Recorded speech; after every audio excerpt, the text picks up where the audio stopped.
Journalist জোয়ান ফন্টেসের দাবি অনুযায়ী সাবেক বার্সেলোনা ফরোয়ার্ড নেইমার যে কোনো মূল্যে আবারও বার্সেলোনায় ফিরতে আগ্রহী।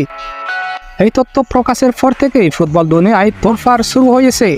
নেইমার, যিনি বর্তমানে সৌদি আরবের ক্লাব আল হিলালের হয়ে খেলছেন, বার্সেলোনার সঙ্গে একটি শক্তিশালী ইতিহাস তৈরি করেছেন। 2013 সালে সান্টোস থেকে বার্সেলোনায় যোগ দিয়ে তিনি লিওনেল মেসি ও লুইস সুয়ারেজের সাথে MSN নামে পরিচিত আক্রমণত্রয়ী গড়ে তোলেন।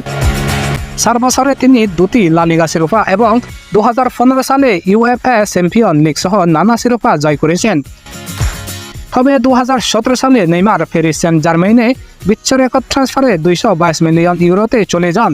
যদিও বার্সেলোনায় তার ফিরে আসার আকর্ষণ রয়েছে, তার শোধের ইতিহাস প্রধান বাধা হয়ে দাঁড়িয়েছে।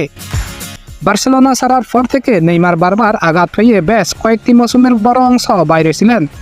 আরেকটি বড় চ্যালেঞ্জ হল নেইমারের বেতন। তার বর্তমান বেতন